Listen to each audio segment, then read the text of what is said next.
আমার নবীকে কোলের মধ্যে নিলে হাউমাউ করে কাঁদতে নামে না, সহ্য করতে পারতেন না। হারে আমার সন্তানকে আজকে যার কোলে উঠায় দেব সেই লোকটাই তো দুনিয়াতে বেঁচে নাই। প্রচন্ড কষ্ট ফিল করছিলেন। আমার নবীজির আপন চাচা আবু তালেব যদিও কাফের ছিলেন কিন্তু ভদ্র কাফের, একদিন বলতেছে, মুহাম্মদ আমি একটা কথা তোমাকে বলতে চাই। কি কথা? কতটুকু সত্য আমাকে বলবে? কি চাচা বলেন? তোমার যখন জন্ম হলো, জন্মের মাত্র 3টা দিন পর আমি তোমাকে দেখতে গেলাম। রাতের আলোতে, চাঁদনি রাতে তোমার মা তোমাকে চাঁদনি আকাশের নিচে শুয়ে রেখেছে। তোমার পাশে কেউ নাই, তুমি কান্নাকাটি করছিলা। তোমার মা তোমার সামনে যায় না, শুধু কান্নাকাটি করে। তোমাকে দেখলেই তার স্বামীর কথা মনে হয়ে যায়। কিন্তু সেই সময় আমি লক্ষ্য করলাম সেই চাঁদনি রাতে তুমি একাকী চাঁদনি আকাশের নিচে তুমি শুয়ে আছো। মাত্র 3 দিনের শিশু তুমি। আমি আবু তালেব, আমার চোখ সাক্ষী, আমি নিজের চোখে দেখতে পেলাম তুমি যখন তোমার চোখটা ডান দিকে নাও, চাঁদটা ডান দিকে যায়। যখন বাম দিকে চোখটা নাও, বাম দিকে চাঁদটা চলে যায়। যখন তুমি তোমার 2টা হাত দিয়ে ডান দিকে হাত নাও, ডান দিকে চাঁদ চলে যায়। বাম দিকে নাও, বাম দিকে চাঁদ চলে যায়। যখন 2টা হাত নিচের দিকে নেমে আনো, সঙ্গে সঙ্গে আকাশের চাঁদটাও নিচের দিকে নেমে আসে। আমি কি ভুল দেখলাম নাকি বলতো? আমি কি আমার চোখে কোনো ভুল দেখেছি নাকি মুহাম্মদ বলতো? আমার রাসূল সঙ্গে সঙ্গে বললেন, চাচা আপনি ভুল দেখেননি, কারণ জন্মের পূর্বে আমার মা তার স্বামীকে হারিয়েছেন। স্বামীর কথা বারবার মনে হয়। আমাকে দেখলে তার কষ্টের পরিমাণটা বাড়ে। মা আমাকে টাইম দিতে পারেন না, কষ্টের পরিমাণ বেড়ে যাওয়ার কারণে। সেই জন্য মহান রব্বুল আলামিন সেই সময়টার জন্য আল্লাহ রব্বুল আলামিন আকাশের চাঁদ আমার জন্য আল্লাহ পাক খেলনা বানায়া দিয়েছিলেন। কি নবী আমার! নখ উঁচু করেছেন, আকাশের চাঁদ দুভাগ হয়ে গেছে। ইনশাক্কাল কামার, বুখারীর বর্ণনা। অবিশ্বাস করার কোনো সুযোগই নাই। আল্লাহ তাআলা তাকে কি সম্মান দিয়েছেন। পৃথিবীর কোন বিজ্ঞানী আকাশ ছুঁতে পারেনি। Marconi, Faraday, James Watt, Copernicus, Einstein, Dalton, Galileo, এদেরকে আমরা মহাবিজ্ঞানী বলি। আর আমার নবীজি কত বড় মহাবিজ্ঞানী! 7 আকাশ পেরিয়ে সিদরাতুল মুনতাহা পেরিয়ে আর শাসিমের মেহমান হয়েছে। সেই নবীর আমরা উম্মত। আমাদের দাম আছে না নাই? আসতে বলবেন না, আছে না নাই? নামাজ না পড়া আসতে কয়। নবীর সন্তান হয়েও তো লাভ নাই। নবীর সন্তান হয়েও লাভ নাই যদি ঈমান না থাকে। যদি কি না থাকে? ঈমান না থাকে। আমার দেশে না হয় নেতার ছেলে নেতা হয়, আমার দেশে না হয় জন্মের সূত্রে অনেক সম্মান পাওয়া যায়, কিন্তু ইসলাম তা বলে না। নবীর ছেলে কাফের, আছে না নাই? নবীর বাপ কাফের, আছে না নাই? আছে না? আমার নবীর আপন চাচা আবু তালেব কাফের। সারা জীবন নবীজি তার ঘরেই থেকেছেন, তার কাছ থেকে ব্যবসা বাণিজ্য শিখেছেন। তার 3 অভিভাবক ছিলেন। এতগুলো উপকার করার পরেও আবু তালেবের কপালে জান্নাত না জাহান্নাম? কি নাই? কি নাই? কিন্তু আত্মীয়তা আছে না নাই? আত্মীয়তা আছে কিন্তু ঈমান নাই। আত্মীয়তা দিয়ে জান্নাত পাওয়া যাবে না। বাবা নবী হয়েও লাভ নাই। নূহ আলাইহিস সালাতু ওয়াস সালাম এমন একজন নবী ছিলেন যার বউটা ছিল কাফেরা, সন্তানটা ছিল কাফের। ঈমান আনতে পারেন, ঈমান টানে নাই। নূহ আলাইহিস সালাতু ওয়াস সালাম সর্বশেষ বললেন, কলেজার টুকরা সন্তান কালেমা পড়, আমার পথে চলে আয়। সঙ্গে সঙ্গে বলল, বাপ আমি তোমাকে মানব না। পথভ্রষ্ট হয়ে গেল। নবীর সন্তান হলি যে আপনি ভালো হয়ে যাবেন তা কিন্তু নয়। হেদায়েতের চাবি কার হাতে? আসতে বলবেন না, কার হাতে? আল্লাহর হাতে। ইব্রাহিম আলাইহিস সালাতু ওয়াস সালাম কত বড় পয়গম্বর ছিলেন, তার বাপটা ছিল মুশরিক। ইব্রাহিম আলাইহিস সালাতু ওয়াস সালাম এত বড় নবী হওয়ার পরেও তার বাপকে জান্নাতে নিতে পারবেন না, কারণ বাবার মধ্যে ঈমান ছিল না। বাপটা শুধু মুশরিক ছিল। ভুল হবে, এসেছিল শিরিক করার জন্য যে মূর্তিগুলো বানায় সেই মূর্তিগুলো সে নিজের হাতে বানাতো। মূর্তি বানায় বানায় রব গুলো বানায় বানায় বিক্রি করতে, এমন রব বেচে খায়। এমন রব কি করে খায়? বেচে খায়। একদিন মূর্তিগুলো বানায়া ঝুড়ির মধ্যে তুলে সন্তানকে ডাক দিয়ে বলছে, ইব্রাহিম এই মূর্তিগুলো তুমি নিয়ে আসো, বাজারে বিক্রি করব। ইব্রাহিম আলাইহিস সালাম বললেন, আব্বা আপনি চলে যান, আমি দেখতেছি। চলে গেছে বাজারে। ইব্রাহিম আলাইহিস সালামের ভিতরে ছিল শিরকের বিরুদ্ধে তার অনড় অবস্থান। করলেন কি? প্রত্যেকটা মূর্তির মাথাটা ভেঙে ফেললেন। কি করলেন? মাথা ভেঙে ফেললেন। মাথা ভেঙে ফেলে মাথা মটকা দিয়া মূর্তিগুলোকে ঝুড়ির মধ্যে তুলে নিয়ে চলে গেছেন বাবার সামনে, বাজারে সামনে রেখে বলছে, আব্বা কাম তো সারা, কি হয়েছে? যখন ঝুড়িটা মাথায় তুললাম সঙ্গে সঙ্গে দেখি ওদের মধ্যে মারামারি শুরু। ওদের মধ্যে কি শুরু? মারামারি শুরু। আমি বললাম তুই থাম। এই বলতে বলতে দেখে মারামারি করে সবার মাথা সব শেষ হয়ে গেছে। বাপ তো মনে মনে চিন্তা করতেছে, সন্তান তুই আমার কোন দিকে মারটা দিলে বুঝতে পারছি। সবাই বোঝে, সবাই বোঝে না? সবাই কি বোঝে না? সারা জীবন এক সাহাবী ইসলাম কবুলের পূর্বে এক দেবতার তিনি পূজা করতেন। সেই দেবতাকে বুকের মধ্যে রাখতেন, মাথায় রাখতেন, সম্মান করতেন। আমার নবীর হাতে বায়াত যখন গ্রহণ করলেন, একদিন বলছেন, হুজুর আপনার ওয়াজ তো বহু শুনি, আমার একটু ওয়াজ শোনেন, জাহিলি যুগের ওয়াজ শোনেন। রাসূল বলেন, বলো শোনাও দেখি। রাসূল মাঝে মাঝে কথা শুনতেন লম্বা সময়। ওই সাহাবী বলছেন, ইয়া রাসূলুল্লাহ এত সম্মান করতাম, এত শ্রদ্ধা করতাম, মূর্তিটাকে কখনো কোথাও রাখতে দিতাম না, বুকে রাখতাম, পিঠে রাখতাম, মাথায় রাখতাম। একদিন সফরে বের হলাম, আমার শৌচকার্যের প্রয়োজন হয়ে গেল। মূর্তিটা আস্তে করে একটা উঁচু জায়গায় রাখলাম, উঁচু টিলাতে রাখলাম। টিলার উপরে রেখে আমি আড়ালে চলে গেলাম শৌচকার্য কমপ্লিট করার জন্য। শৌচকার্য কমপ্লিট হলো। শৌচকার্য কমপ্লিট করার পরে ফিরে এসে দেখি সেই মূর্তিটার মাথা থেকে পা পর্যন্ত ভিজা। ভিজা দেখে মনে হলো, হুজুর এটা বুঝি রহমতের পানি। জিব্বা দিয়ে এমন চাটন মারলাম, দেখি আমতা আমতা গন্ধ। আমার নবীজি মুস্কি মুস্কি হাসি মারলেন। এরপরে কি হলো? হুজুর দেখি সামনে কুত্তা লেজ গুটাইয়া যায়। আমার নবীজি একটু মুস্কি মুস্কি হাসি মারলেন। এরপরে তুমি কি করলা হুজুর? মনে মনে চিন্তা করলাম, এত সম্মান তোরে করলাম সারা জীবন, তোরে কুত্তা পেশাব করে দিয়ে গেল, আমি সে রব মানি না। এক আছাড় মেরে এমন রবকে খুঁজে পেলাম, যিনি হলেন আকাশের মালিক, জমিনের মালিক, আল্লাহ রাব্বুল আলামিন। যেরকম সুবহানাল্লাহ। আমার আল্লাহ আছেন না নাই? আমার আল্লাহ আছেন না নাই? সে আরশ আজিমের, সে আল্লাহর আরশ আজিমের আমরা কি মেহমান হব না ইনশাআল্লাহ? এক নম্বর গুণ হলো, এই দুনিয়াতে যারা ন্যায় বিচার করবে, আমরা সবাই কিন্তু বিচারক। বাবা সন্তানদের বিচারক। অনেক বাপ আছে বড় সন্তানকে ঠকায় আর ছোট সন্তানকে 10 বিঘা জমি বেশি রেখে দেয়। এটা মনে এলাকায় নাই। বলবো কথাগুলো কি বলার দরকার আছে? আছে না নেই বলেন? ছেলেকে সমান না দিয়ে একটা ছেলেকে 10 বিঘা জমি সে বেশি লিখে দিল, এমন বাবা কিন্তু আছে। এটা কি বিচার না অবিচার? বিচার না অবিচার? ন্যায় না অন্যায়?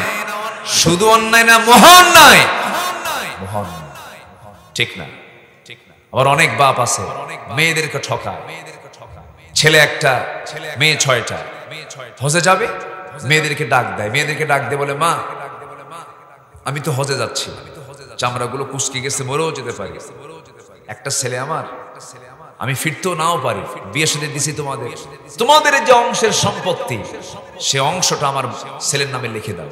কত বড় বদমাইশ! এটা কি হালাল কাজ না হারাম কাজ? এখন বলেন তো, এটা কি হালালি বাপ না হারামি বাপ? যেরকম এটা কি হালালি না হারামি? বদমাইশ এগুলো।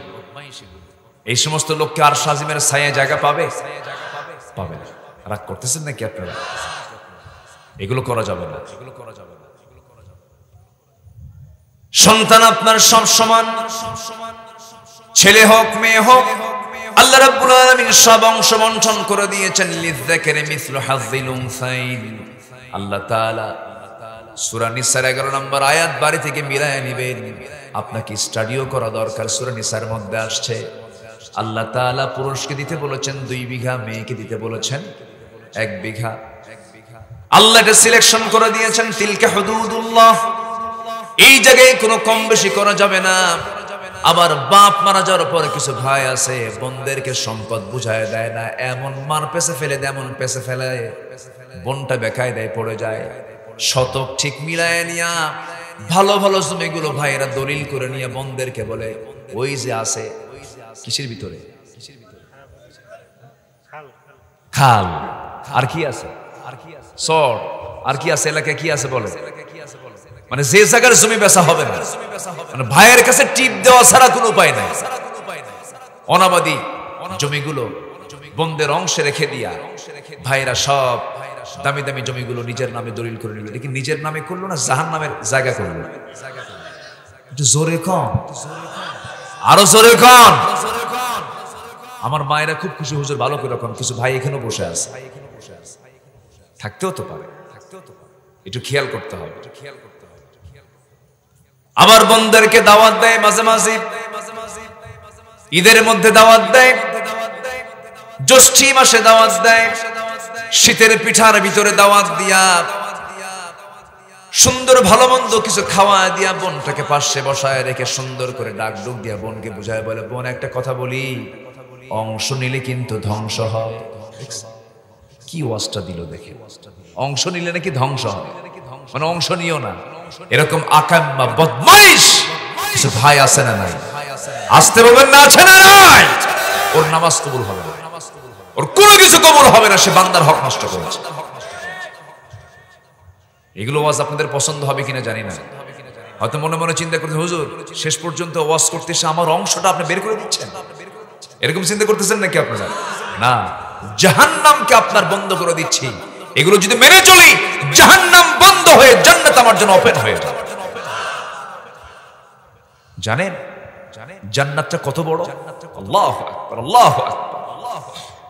জান্নাতটা কত দামি। জান্নাতে একটা লাঠি রাখার জায়গা, একটা লাঠি রাখতে কতটুকু জায়গা লাগে? সামান্য। জান্নাতের একটা লাঠি রাখার, কোড়া রাখার জায়গা হলো খায়রুদ দুনিয়া ওয়া মা ফিহা। দুনিয়া এবং দুনিয়ার মাঝে যা আছে তার চাইতে বেশি দামি হলো ওইটুকু অংশ। কি জান্নাত আল্লাহ তাআলা রেখে দিয়েছেন, যেরকম সুবহানাল্লাহ। সেই জান্নাত কি সবাই পেতে রাজি আছি না? সবাই পেতে রাজি আছে কি? আমরা হারাম ছেড়ে দেব। কি ছেড়ে দেব বলেন? হারাম ছেড়ে দেব। আল্লাহ তাআলা কয় শ্রেণী কার শাজিমের ছায়া জায়গা দিবেন? কয় শ্রেণী বলেন? এর মধ্যে একটা হচ্ছে যারা ন্যায় বিচার করবে, বাবা সন্তানদের মাঝে সঠিক বিচার করবে, নেতা কর্মীর মাঝে সঠিক বিচার করবে, বিচারপতি কোর্টে বসে সঠিক রায় দেবে। সঠিক রায় দেওয়া বিচারপতির সংখ্যা তো দুনিয়াতে খুব বেশি। হ্যাঁ, ফিলিস্তিনকে মেরে মেরে শেষ করে দিল, ফিলিস্তিনকে মেরে মেরে শেষ করে দিল।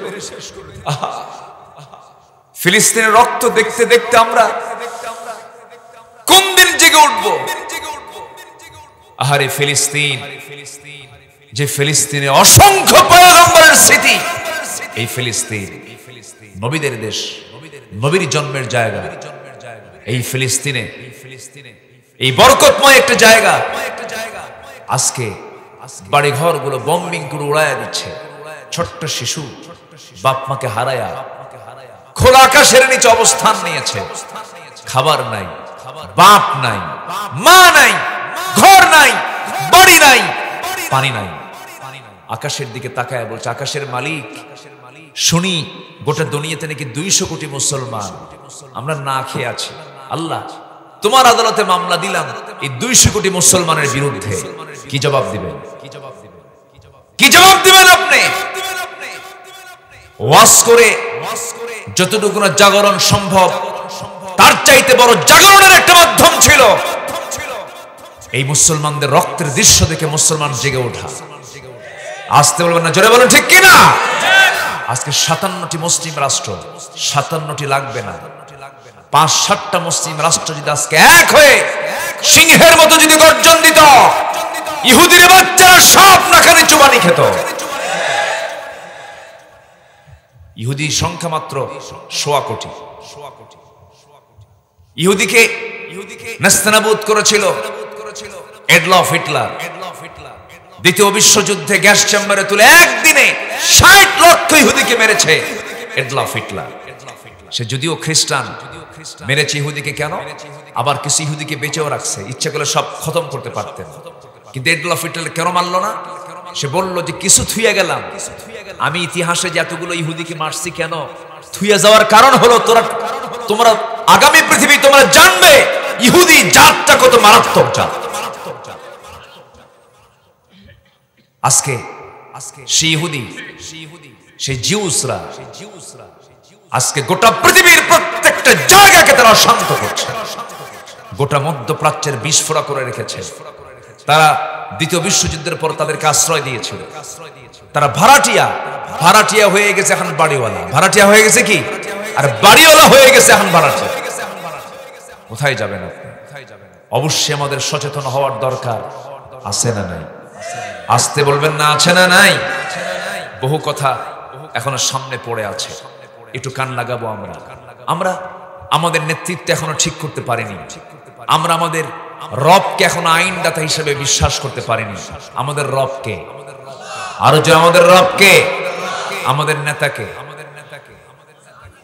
মুহাম্মদুর রাসূলুল্লাহ, মুহাম্মদুর রাসূলুল্লাহ সাল্লাল্লাহু আলাইহি ওয়াসাল্লাম। আমাদের রাসূল হচ্ছেন আমাদের লিডার।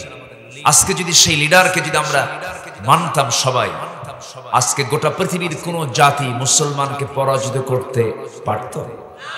আসতে বলবেন না, পারত। কিন্তু আমরা তো মিথ্যা কথাই ছাড়িনি, আমরা তো আদর্শই গ্রহণ করতে পারিনি। আমরা ওজনে হেরফের করি, বনের সম্পত্তি মেরে খাই, মানুষকে ঠকাই, মিথ্যা সাক্ষী দেই। আমরা ভালো হতে পারিনি। সবার কাছে আমার এক নম্বর আবদার হলো আমরা ন্যায় বিচারের পক্ষে থাকবো। জোরে বলি ইনশাআল্লাহ। তাহলে ছায়া জায়গা পাবো কার ছায়ায়? আরশ আজিমের ছায়া। নাম্বার 2 হলো রাজুলুন কলবুহু মুআল্লাকুম বিল মাসাজিদ, যার দিলটা লটকানো থাকে মসজিদের সাথে। জোরে বলেন সুবহানাল্লাহ। আমার দিল থাকবে কোথায়? বলেন কোথায় থাকবে? বলেন মসজিদে। যে গ্রামের মসজিদে ফজরের মুসল্লি বেশি হয়, এটা হচ্ছে অরিজিন মুসল্লি। বলেন কোন ওয়াক্তের মুসল্লি? আবার বলেন কোন ওয়াক্তের মুসল্লি? আমি এই গ্রামের নাম কি? বাচ্চাড়া। আমি বাচ্চাড়া ভাদুরী পাড়া, বাচ্চাড়া গ্রামকে আমি দেখতে চাই একটি বেনামাজি মুক্ত গ্রাম। কথা কি বুঝতেছেন? কি মুক্ত গ্রাম? বলেন এই গ্রামে কোনো বেনামাজি থাকবে না। আস্তে কয়, দেখেন কেউ কিছু কয় না, জোরে কর না ভাই। তাহলে এটার জন্য কাজ করার দরকার আছে না নাই? বলেন। বাচ্চারা গ্রাম শাহজাদপুরে একটা গ্রাম, যে গ্রামের প্রত্যেকটা যুবকরা তারা সিদ্ধান্ত নেবে আমাদের দাওয়াত প্রত্যেকটা ঘরে ঘরে পৌঁছে দিয়ে কোন বেনামাজি আমরা এই গ্রামে আমরা রাখবো না, সবাইকে নামাজি বানায় নেবে। লাঠি দিয়ে পিটায়া নয়, দাওয়াত দিয়া। আচ্ছা, দাওয়াত দিতে ধৈর্য কম লাগে না বেশি লাগে? কম লাগে না বেশি লাগে? বেশি লাগে। আপনি দাওয়াত দিবেন, আপনি ধমক খাবেন, আপনাকে বলবে এত নামাজের কথা বলো কেন? আপনি কি উল্টা ধমক মারবেন? আপনাকে দিল ধমক, মুস্কি একখান হাসি মারলেন। সকালে গেছেন, কাম হয় নাই, বিকেলে আবার যাবেন। বিকেলে গেছে, কাম হয় নাই, আবার রাতে যাবেন, তাও কাম হয় নাই, ফজরে যাবেন। রাগের ঠেলায় কবে যা নামাজ ধরলাম। আমার কথা কি বুঝতেছেন? আপনার ঘর, আপনার গ্রাম, আপনার প্রতিবেশী আপনাকে খেয়াল করতে হবে। কারণ আল্লাহ তাআলা এই ব্যাপারে প্রশ্ন করবেন কি করবেন না? আমি তো আজকে একদিন দাওয়াত দিয়ে যাচ্ছি, কিন্তু আপনার প্রতিবেশী নামাজ পড়ে না। আপনার ঘরের সাথে যে ঘর, সেই ঘরের যুবকটা ইয়াবা খায়, সে নেশা করে, সে মদ্যপান করে। এই ব্যাপারে আমাদের সতর্ক থাকার দরকার আছে না নাই? আসতে বলবেন না, আছে না নাই? এই ক্ষেত্রে যুবকরা আজকে মাহফিলের ডাক দিয়েছে না? যুবকরা মাহফিলের ডাক দিয়েছে, এটা অত্যন্ত ইতিবাচক দিক। বলি আলহামদুলিল্লাহ, জোরে বলি আলহামদুলিল্লাহ। যুবকরা এটা ডাক দিয়েছে। আমি যুবকদেরকে একটা কমিটি করতে বলবো। যুবকরা বাচ্চারা গ্রামে নামাজ বাস্তবায়ন কমিটি। কি বলেন?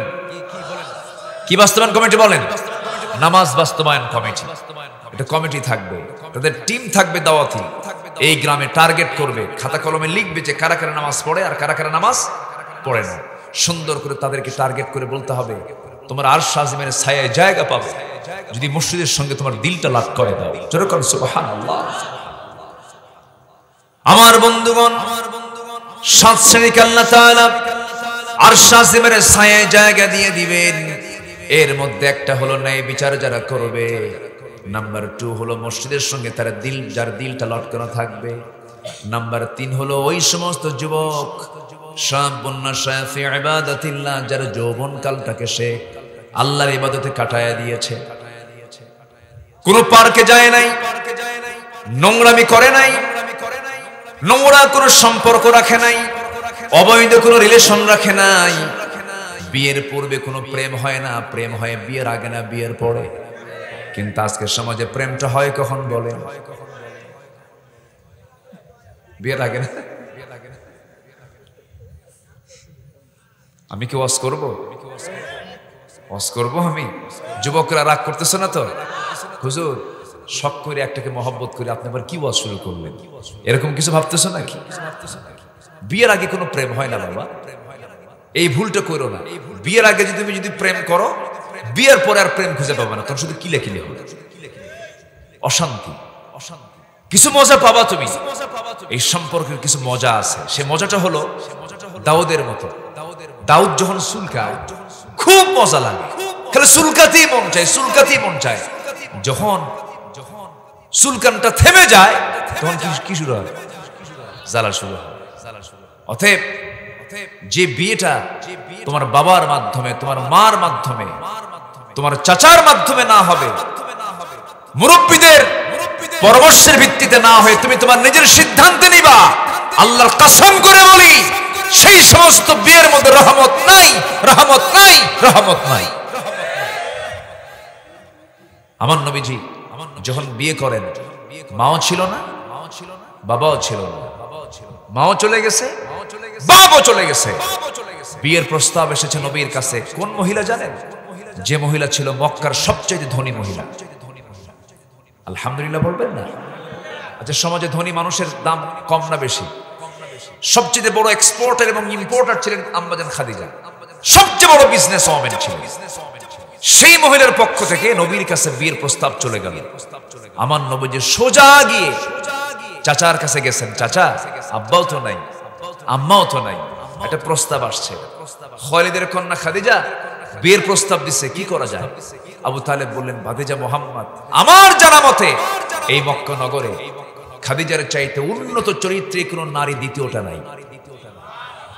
তুমি প্রস্তাবটা সম্মতি দিয়ে দাও, আমি তোমার মুরব্বী হিসাবে এটাকে সাপোর্ট করছি। আল্লাহু আকবার বলবেন না? বাপ নাই, মা নাই, চলে গেছে কার কাছে? চাচার কাছে। মুরব্বী ছাড়া কোনো কাজে বরকত হবে? বিয়ে করলেন 25-এ, কত বছরে? আজকে আধুনিক এই প্রযুক্তির দুনিয়ায় বিয়ে করতে সময় লেগে যায় মোটামুটি 50 বছর। এরকমও আছে বিয়ে করার টাইম পায় না, খালি পড়ে, খালি স্টাডি করে। 50 বছরে বিয়ে কইরা 60 বছরে বাচ্চা নেয়। বাচ্চা নিয়ে যখন রাস্তায় হাঁটে তখন রাস্তার লোকজন বলে, এই ছেলে এটা তোমার দাদা না নানা। কথা বোঝেন না? দাদা নানার বয়সে বাপ হয়ে লাভ আছে নাকি? রিজিকের দায়িত্ব কার? আসতে বলেন, রিজিকের দায়িত্ব কার? আল্লাহ।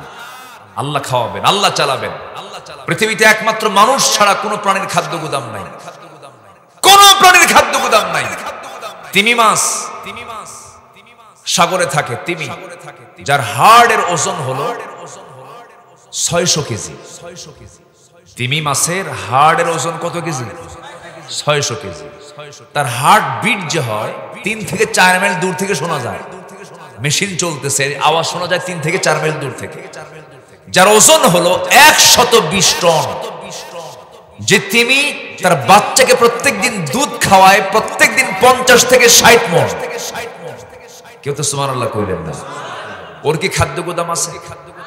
না খায় থাকে মানুষ? থাকে, না খেয়ে থাকে না?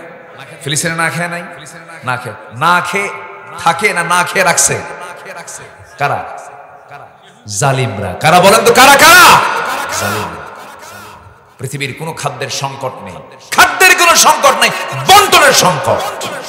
গম চোরদের সংখ্যা বেশি। কাদের সংখ্যা বেশি? গম চোর। আবার রাগ করেন না। আচ্ছা না, আসলে করবে না। জি জি, গম চোরের সাথে আবার চেয়ারম্যানের নামটা জড়ায় বেশি, এই জন্য বলতেছি। অনেক ভালো মানুষ আমার দেশে আছে না নাই বলেন তো? ভালো মানুষও আছে। বিধবা ভাতার তালিকায় চেয়ারম্যানের বউ এক নম্বর।